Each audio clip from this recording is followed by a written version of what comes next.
The stars stretched endlessly before the horizon's edge as it drifted through the outer Veil Nebula.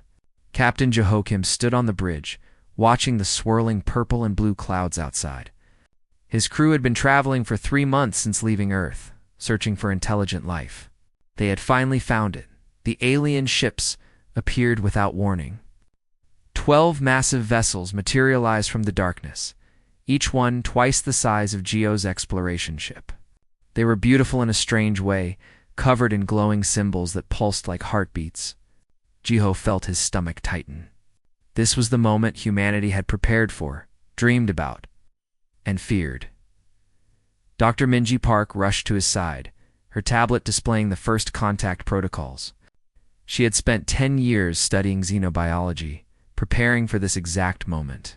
Her hands trembled slightly as she pulled up the universal greeting sequence.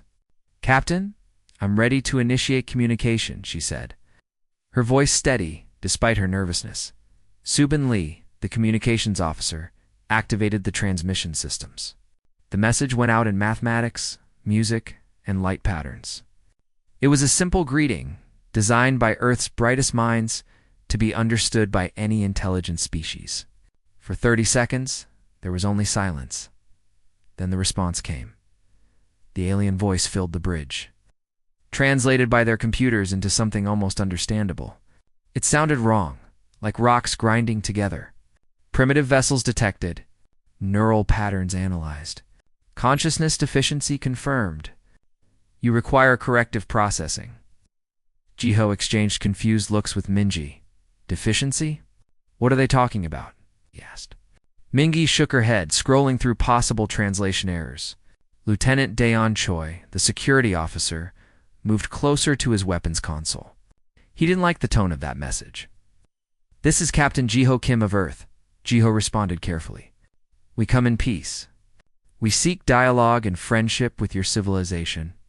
There must be some misunderstanding." The alien ships moved closer, surrounding the horizon's edge in a perfect formation. The voice came again, colder this time. "No misunderstanding. Your species shows incomplete consciousness architecture. This is unacceptable in civilized space. Submit to corrective processing immediately. Resistance will result in consequence demonstration." Minji's face went pale. "Captain, I think they're saying something is wrong with our minds. They want to change us somehow." She pulled up brain scan data, trying to understand what the aliens were seeing that bothered them so much. "We will not submit to any processing," Jeho said firmly. "Our consciousness is our own. We demand you respect our autonomy as a sovereign species." The silence that followed felt heavy and dangerous. Daeon watched his sensors carefully. The alien ships were charging weapons, but they weren't pointed at the horizon's edge. They were pointed somewhere else entirely. Captain Subin called out, her voice cracking. "I'm picking up a distress signal. It's coming from New Hope Colony, the mining settlement we passed 2 days ago." Jeho's blood turned to ice. New Hope was home to 3,000 civilians. Miners, engineers, families, children. "Open a channel to the colony immediately," he ordered. The transmission came through broken and filled with static. Screams echoed in the background. Someone was shouting about ships in orbit, about weapons firing. Then the signal cut out completely. "No," Minji whispered, staring at her screen.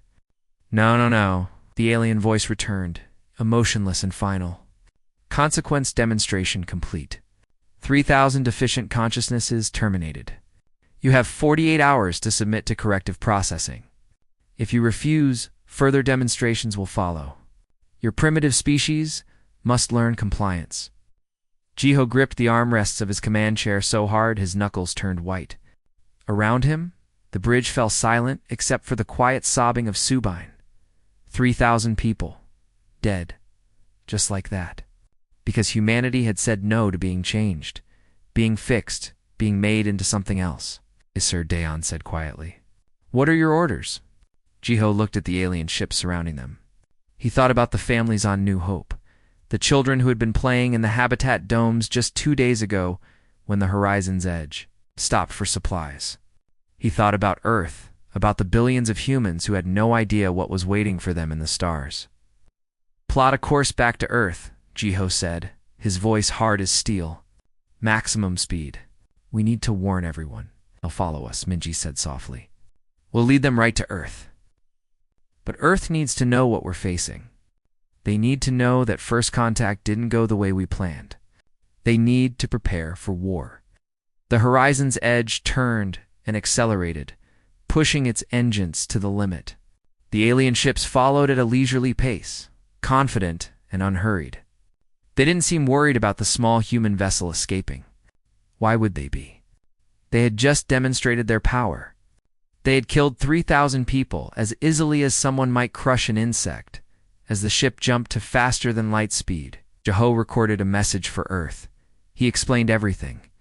The aliens. The demand for processing. The massacre at New Hope. He ended the message with words that would change human history forever. This is Captain Jiho Kim of the Horizon's Edge. Humanity is not alone in the universe. And the universe is not friendly. We have been given an ultimatum. Change what we are, or die. I don't know about you, but I'd rather die as a human than live as something else. Prepare for war. They started this. We're going to finish it. The message transmitted ahead of them, racing toward Earth at speeds faster than their ship could travel. By the time the Horizon's Edge reached home, humanity would already be mobilizing. They would be angry. They would be ready. None of them knew the terrible truth yet. None of them understood why the aliens had seemed so casual about killing 3,000 people.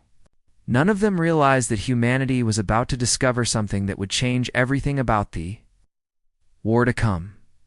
They were about to learn what death really meant, and that knowledge would make them the most terrifying species in the galaxy. 3 months had passed since the massacre at New Hope Colony. The war was going badly for humanity. Admiral Hai Janam stood in the command center beneath Seoul, watching red markers spread across the star map like a disease. 12 human colonies destroyed. 4 military fleets scattered. 30,000 dead. The Valthene Collective fought with a casualness that frustrated human commanders. Their soldiers took unnecessary risks. Their ships engaged in battles they should have avoided. It was like fighting an enemy that didn't care about losing. And humanity was running out of soldiers who did. Admiral, the prisoner is ready for interrogation, a young officer reported. Hyjin nodded and made her way to the detention level. They had captured their first living Valthene soldier 2 weeks ago. Maybe this one would finally give them answers about why the enemy fought so strangely. The Valthene sat calmly in the interrogation room. It looked almost human, except for the silver skin and 3 eyes arranged in a triangle on its face. Dr. Wanshik Kong, Earth's leading neuroscientist, was already there, surrounded by scanning equipment. I am Envoy Thalarine, the alien said without prompting. I request immediate termination and resurrection at my home facility. This body is uncomfortable. Jin frowned. Termination. You want us to kill you? Obviously, Thalarine replied, sounding confused. This body is damaged and captured. Why would I want to continue using it? Just terminate me, so I can resurrect in a fresh one. Dr. Wanshek leaned forward, his equipment beeping rapidly. Can you explain this resurrection process? We don't understand what you mean. Thalarine's 3 eyes blinked in what might have been surprise. You don't have consciousness anchors? How do you survive termination? We don't survive death, Hyjin said slowly. When we die, we're gone forever. The room fell silent. Thalarine stared at them for a long moment. Then it started making a sound that the translator couldn't process. It took several seconds before Hajin realized the alien was laughing. Not a friendly laugh.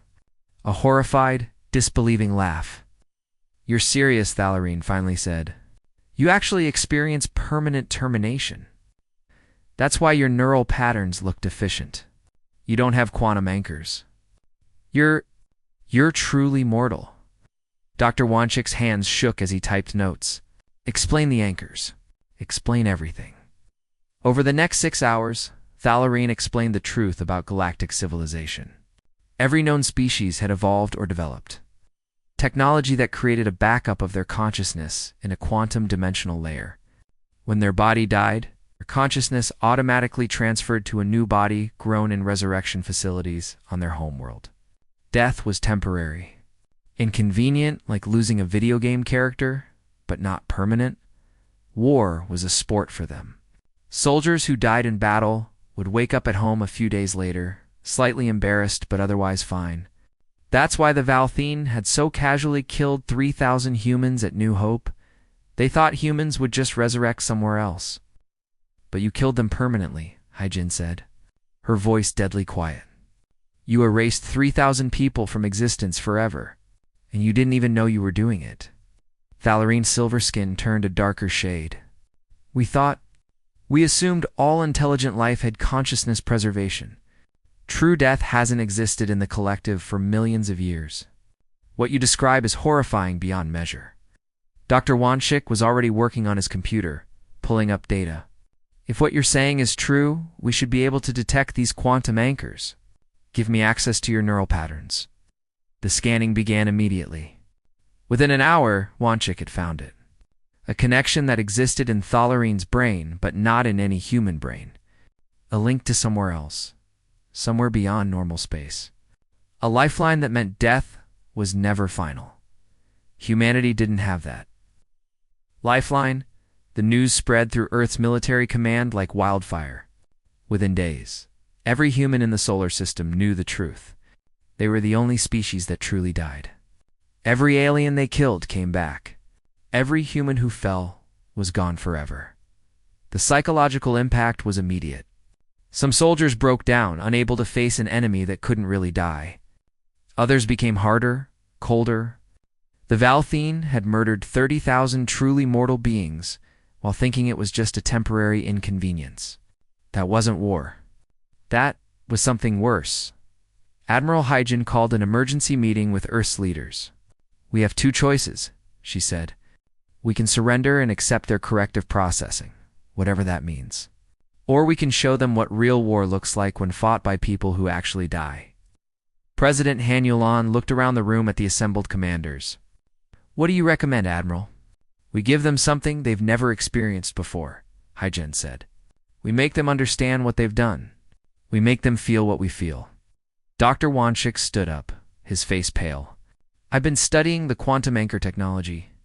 I think I can reverse engineer it. But Admiral, if we do what I think you're planning, say it, Hyjin ordered. We could destroy their resurrection facilities. We could make their deaths permanent too. We could make them mortal like us. The room erupted in arguments. Some called it justice. Others called it genocide. But everyone understood what it meant. Humanity had discovered a weapon more terrible than any bomb. They could give aliens the gift of true death. A message arrived from the Valthene Collective that evening. Thalarine had been allowed to send a report back to its leaders. The Collective was calling for an immediate ceasefire. They were offering reparations for the permanent terminations they had caused. They were begging humanity to negotiate. But Jiho Kim, now promoted to general after the Horizon's Edge, had fought in 3 major battles. Read the message and felt nothing but cold anger. They killed 30,000 of us thinking it didn't matter, he said. Now they know it mattered. Now they're scared. So what do we do? Minji Park asked. She had been working with Dr. Wanshik on the resurrection technology, barely sleeping, driven by images of the children who had died at New Hope. We make sure they never forget what fear feels like, Jiho answered. We make sure no alien ever again thinks human life is cheap. We show them that we're not deficient. We're dangerous. Because we have nothing to lose except everything. Dr. Wanshik completed the first prototype 1 week later. He called it the Oblivion virus.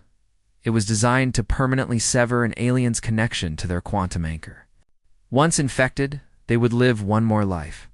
And when that life ended, they would experience true death for the first time in their species. History. The first test was scheduled for the Valthene military fleet that had destroyed New Hope.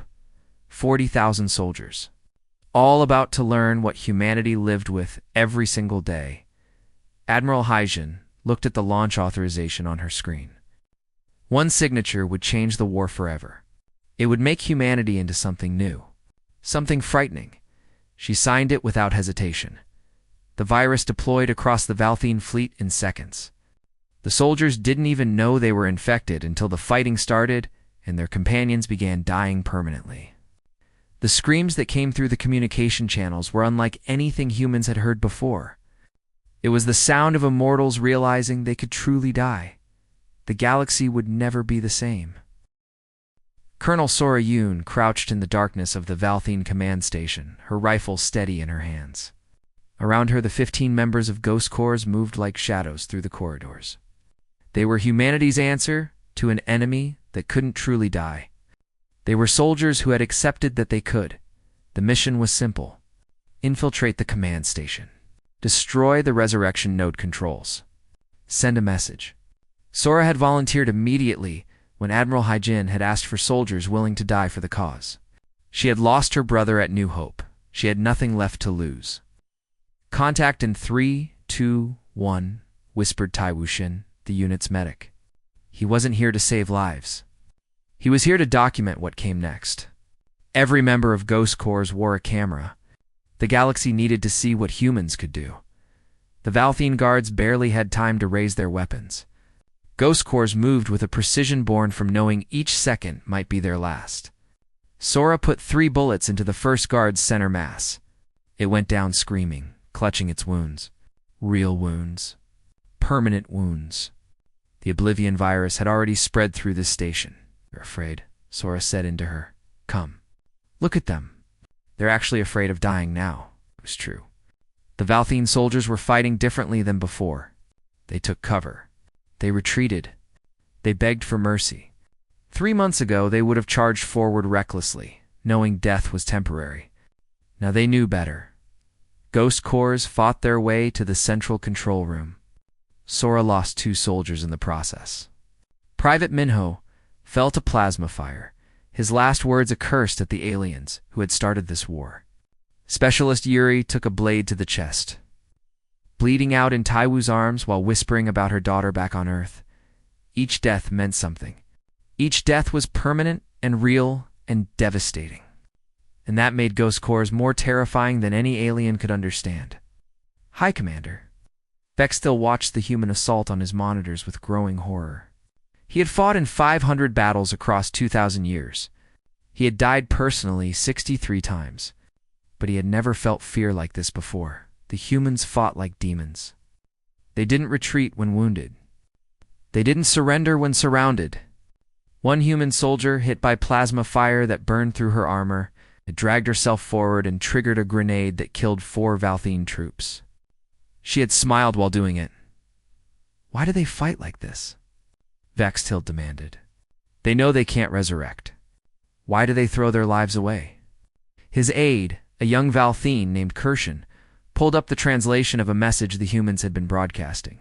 "Because we die once. You die forever if we take your resurrection nodes." Vextild felt something cold settle into his chest. The humans weren't trying to win through superior firepower. They were winning through superior willingness to die. And in doing so, they were making the Valthene afraid to fight at all. Sora reached the central control room and planted the charges.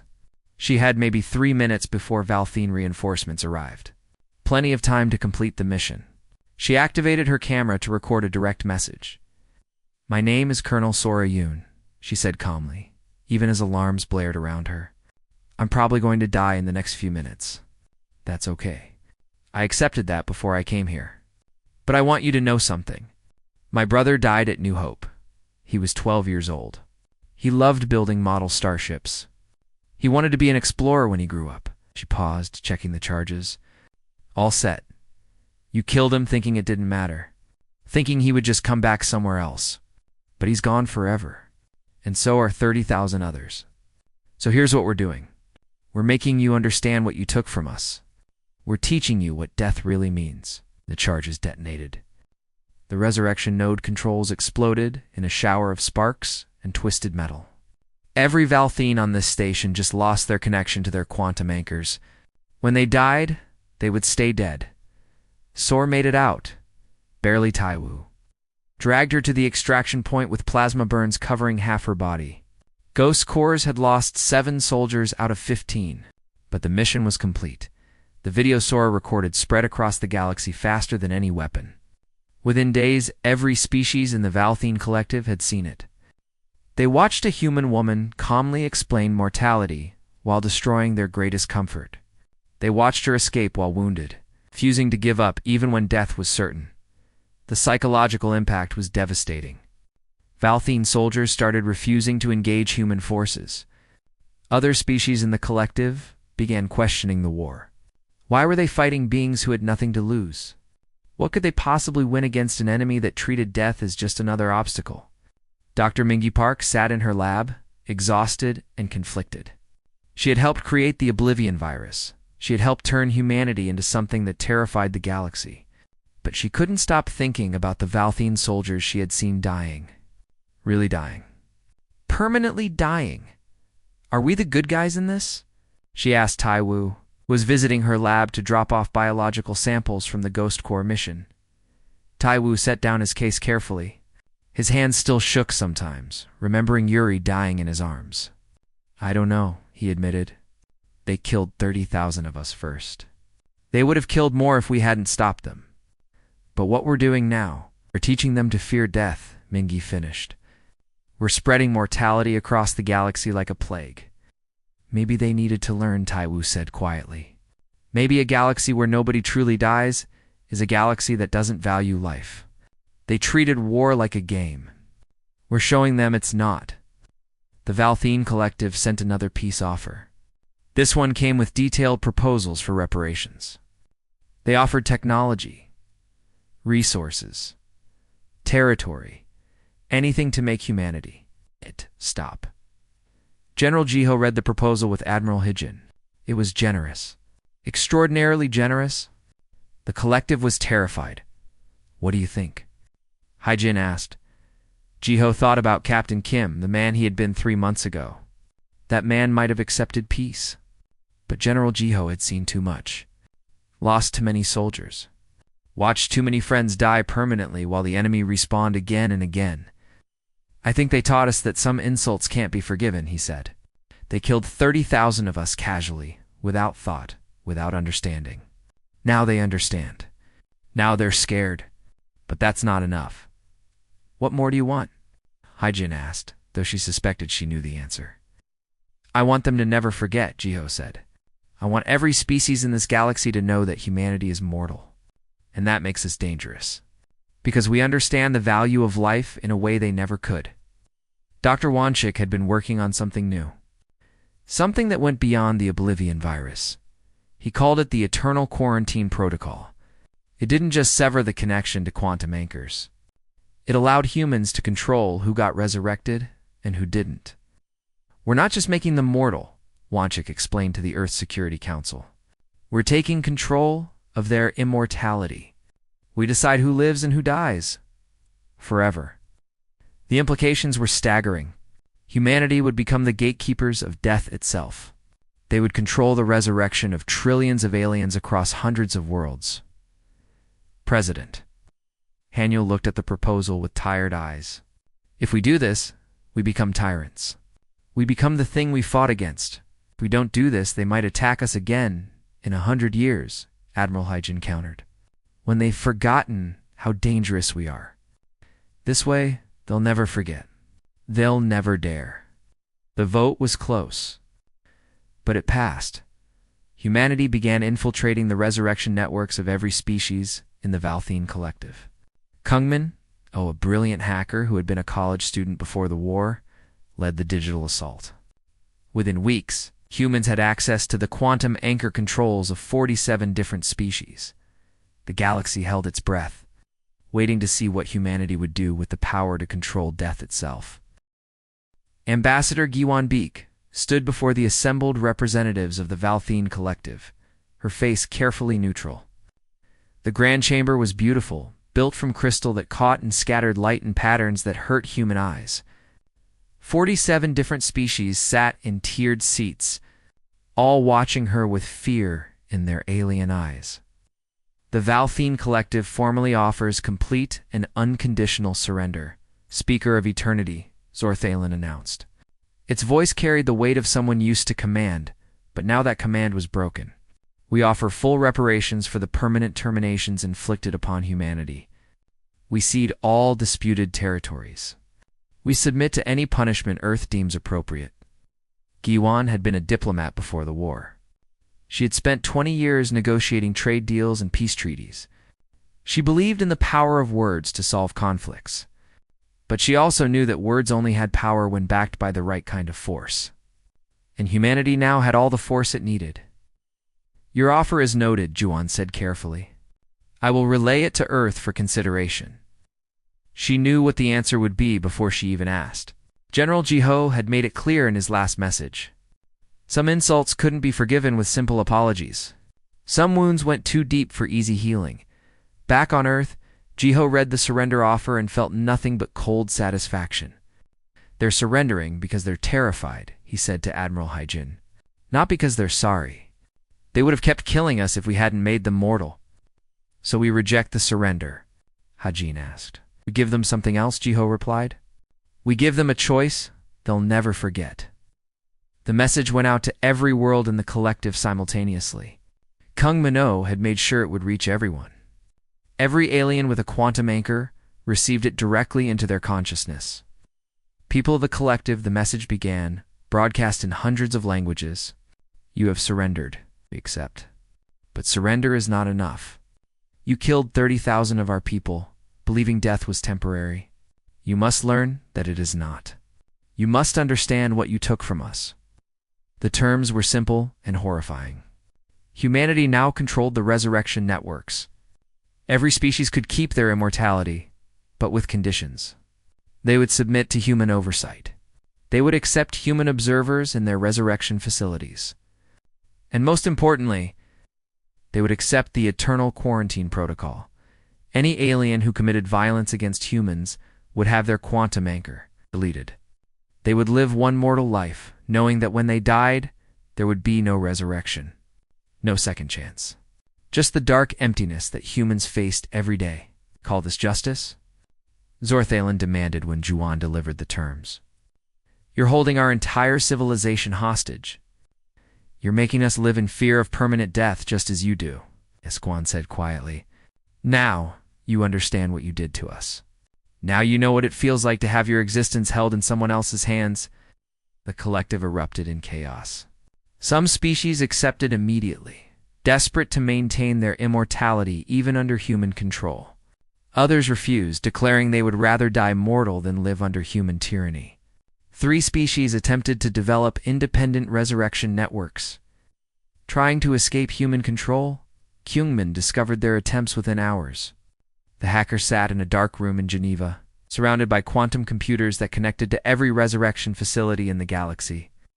With a few keystrokes, she could delete the quantum anchors of billions of beings.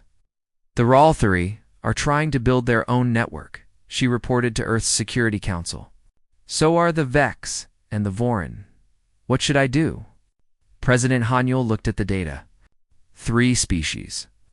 Trillions of lives. All trying to escape human control.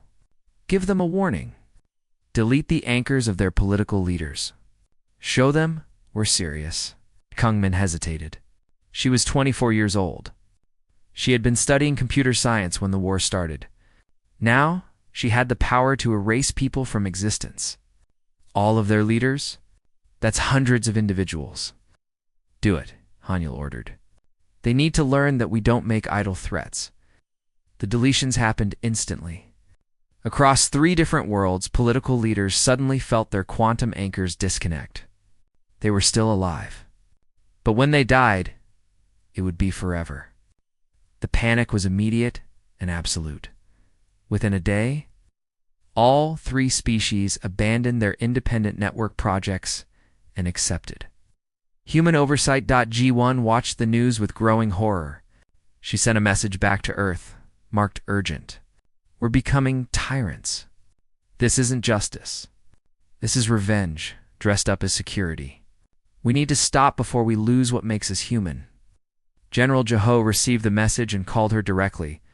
Ambassador, I respect your position. But you weren't at New Hope. You didn't see the bodies. Children who will never grow up. Families erased from existence because the Valthene thought it didn't matter. I know what they did, Guan said. But what we're doing now is worse. We're not defending ourselves anymore. We're ruling through fear. We're making them live the way we do and calling it justice. Maybe they need to live the way we do, Jiho replied. Maybe a galaxy where nobody fears death is a galaxy that doesn't value life. We're teaching them a lesson they should have learned millions of years ago. The first executions under the Eternal Quarantine Protocol happened 3 weeks later. A group of Valthene soldiers had attacked a human medical station, killing 4 doctors. They were captured, tried, and sentenced. Their quantum anchors were deleted. Then they were released. The galaxy watched as the condemned Valthene lived their last days. They were given comfortable housing, good food, access to their families, but everyone knew that when they died, naturally or otherwise, they would be gone forever. Truly gone. The way humans were always gone, one of the condemned, a soldier named Teverus, gave an interview. I don't want to die, it said, its 3 eyes filled with tears. I've died 40 times in my life. But this is different. This is real. I'm afraid in a way I never knew was possible. The interview spread across human networks. Some people felt satisfaction. The aliens were finally understanding what they had done. Others felt sick. This was torture. Psychological warfare of the cruelest kind. Dr. Minji Park led a growing movement on Earth, calling for mercy.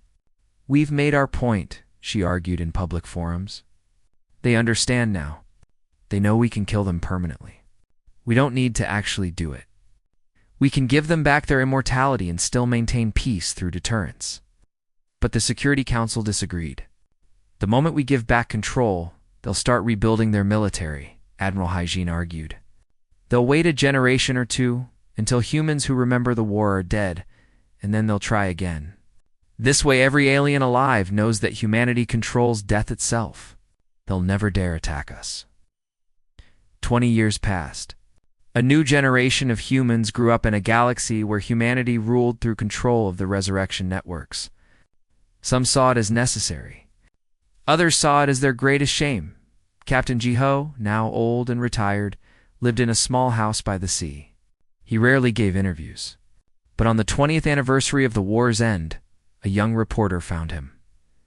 Do you regret what we did? The reporter asked. Jiho looked out at the ocean for a long moment. I regret that we had to do it, he finally said. But I don't regret that we did. They killed 30,000 of us like it meant nothing. We made sure the galaxy would never forget that it meant everything. But we've become tyrants, the reporter pressed. We control the fate of trillions. We decide who lives and who dies. How is that different from what they tried to do to us? Jiho smiled sadly. It's not different at all. That's what war does. It turns you into the thing you're fighting against. But at least now, no alien will ever again think human life is cheap. They'll remember forever that we're the species that taught the galaxy what death really means. In the grand chamber of the collective, Sorthalan addressed the assembly. It was old now, having lived for 3,000 years before the war and 20 more under human oversight. We are slaves, it said simply. We live in fear of a species that we once thought primitive. They control our greatest treasure, our immortality. And we gave them this power by not understanding what death meant to them. The question hanging over the galaxy was simple. How long could this last? How long before someone found a way to break free? And what would humanity do when that day came? Ambassador Jiwan, still trying to negotiate a better future, knew the answer. Humanity would do whatever it took to maintain control. Because in learning to make others fear death, humanity had discovered a power too great to give up willingly. The war had ended. But the real battle, the battle for the soul of humanity itself, was just beginning. President Hanulan sat in her office overlooking the rebuilt Sol.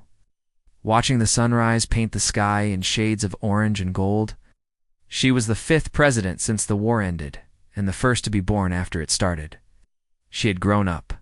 In a world where humanity controlled the fate of 47 alien species, to her generation, it was normal. To her, it was terrifying. Madam President, the Council of Survivors is here for their annual review, Parade announced. Haniel took a deep breath and nodded. The Council of Survivors was made up of former Valthene leaders who had accepted human oversight. They came each year to petition for the return of full resurrection rights to their people. Each year they were told no. Zorthelin entered first, moving slowly. It had chosen not to use medical technology to extend its life, living as humans did with the natural aging process. It wanted to understand mortality, it had said. Haniel suspected it was also a form of protest, showing humanity what they had condemned the collective to. President Don, Zorthelin said with a slight bow, another year has passed peacefully. No incidents of violence against humans, no attempts to overthrow your control. We have been compliant for 2 decades. Ask again that you return control of our resurrection networks. Haniel had read the same petition 20 times during her 2 years in office. She knew the arguments by heart. But today, something was different. Today, she had a decision to make that would change everything. Your petition is noted, she said, but I'm afraid the answer is more complicated than a simple yes or no. Across the city in a small university office, Yuna Wang was putting the finishing touches on her book. The Ethics of Mortality had taken her 10 years to write. In it, she examined the moral implications of humanity's control over alien resurrection. Her conclusion was damning. Humanity had become exactly what the Valthene had once been, a species that viewed other beings as lesser, a civilization built on the suffering of others. The only difference was that humanity knew what suffering felt like, which somehow made it worse. You can't publish this, her department chair had warned. Security Council will bury it. They might bury you. Then they prove my point, Yuna replied. If we're really the good guys, we shouldn't be afraid of criticism. A book published anyway. Within a week, it was the most downloaded text in human space. Within a month, it had been translated into every alien language in the collective. The galaxy read about humanity's moral failings, written by a human who dared to speak the truth. The movement that followed was inevitable. Millions of humans took to the streets, demanding that Earth's return resurrection control to the aliens. They carried signs with slogans like "Fear is not peace," and "We became the monsters we fought." But millions more counter-protested. They remembered the war. They remembered New Hope. They remembered 30,000 humans who died because aliens thought it didn't matter. They held signs saying "Never forget," and they started this. President. Haniel watched the protests from her office window and knew the time had come. The galaxy couldn't continue like this. Something had to change. She called a secret meeting with her closest advisors. General Jiho was there, old and gray but still sharp. So was Dr. Minji Park, who had spent 20 years trying to undo the weapons she had helped create. Ambassador Juan attended remotely, her hologram flickering slightly. I'm going to propose something controversial, Haniel began. We're going to return control of the resurrection networks to the aliens. The room erupted in objections. General Jiho's face turned red. This is suicide. The moment we give up control, they'll rebuild their military. In 50 years, maybe 100, they'll attack us again. Maybe Haniel agreed. Or maybe they won't. Maybe 20 years of understanding mortality has changed them the way it changed us. That's a hell of a gamble, Admiral Hygen's successor said. Every piece is a gamble, Jiwan's hologram replied. The question is whether we're brave enough to take it. Minji leaned forward. I support the president's proposal, but we need conditions. We can't just hand back control and hope for the best. I have conditions, Haniel said. She pulled up a document on the central display. We return resurrection network control gradually, species by species. But before each species regains full control, their people must complete what I'm calling the mortality pilgrimage. What's that? Jiho asked suspiciously. Every alien who wants their immortality back must first live one complete lifetime as we do. Mortal. Knowing that each day might be their last. Knowing that death is final. They must experience what we experience. Only then do they get their quantum anchors restored. The room fell silent as the implications sank in. You're asking billions of aliens to give up their immortality temporarily, Minji said slowly.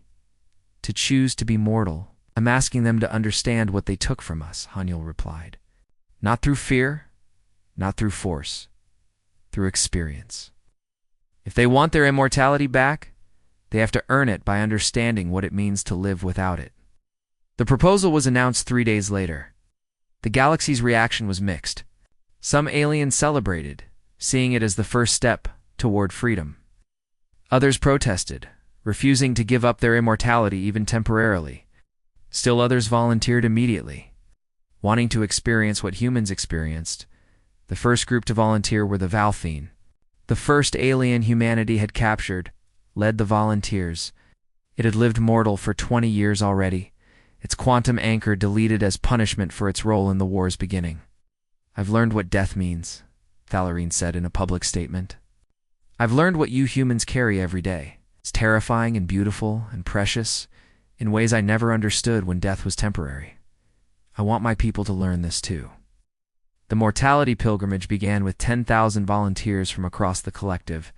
They had their quantum anchors temporarily suspended and would live mortal lives for the next 50 Earth years. If they survived, their immortality would be restored. The change in behavior was immediate and profound. Aliens who had treated their lives casually suddenly became careful. They looked both ways before crossing streets. They avoided unnecessary risks. They told their families they loved them. They lived like humans had always lived, knowing that each moment was irreplaceable. 5 years into the pilgrimage, the first participant died of natural causes. A Valthene named Silthar, who had volunteered at age 300. Its final words were recorded and spread across the galaxy. "I finally understand," Silthar said to its family. "Every moment I lived these past 5 years meant more than the 300 years before, because I knew they could be my last. I'm afraid now. But I'm also grateful. Thank you for teaching us what life really means." The death sparked a wave of new volunteers. Millions of aliens requested to join the pilgrimage. They wanted to understand. They wanted to experience real life before they returned to their comfortable immortality. But not everyone was happy. A conspiracy was discovered in the X civilization. They were trying to develop resurrection technology independent of human oversight. They wanted freedom without having to pay the price of understanding Kyun Min-oh. Still, humanity's lead overseer of the resurrection networks detected the attempt immediately. She was older now, with gray streaking her hair, but her skills were as sharp as ever. "The X are trying to cheat," she reported to President Hanyul. "They're building a network that bypasses our controls." "What do you want me to do?" The old Hanyul, the president who had grown up in the shadow of war, would have ordered immediate punishment. Delete their leaders' anchors. Make an example. But the new Hanyul, the one who had read Yuna's book and watched aliens choose mortality to earn back their freedom, made a different choice. "Let them try," she said. "Monitor their progress. If they succeed in building an independent network, let me know. But don't interfere unless they actually attack us." "You're giving them a chance to break free," Kungman said, confused. "I'm giving them a choice," Hanyul corrected. "They can break free through deception and live in fear that we'll discover them. Or they can complete the pilgrimage honestly and earn their freedom. Let's see which they choose." The Vex discovered that building a resurrection network was harder than they thought. The technology was ancient and complex. Within a year, they abandoned the secret project. 3 months later, their government officially enrolled their entire population in the mortality pilgrimage. 30 years after the war ended, General Jiho lay dying. He had refused all life extension technology, choosing to age naturally. Minji sat by his bedside, holding his hand. "We did terrible things," Jiho whispered, "but we also taught them something important. Do you think it was worth it?" Minji thought about the question for a long time. "I think we did what we thought we had to do," she finally said. "And now a new generation is fixing our mistakes. Maybe that's all any of us can do." Jiho closed his eyes. "They killed 30,000 of us like it meant nothing. At least now they know it meant everything." Those were his last words. At his funeral, something unprecedented happened. Representatives from 47 alien species attended, not because they were required to, but because they wanted to honor a human death, because they had learned what death meant.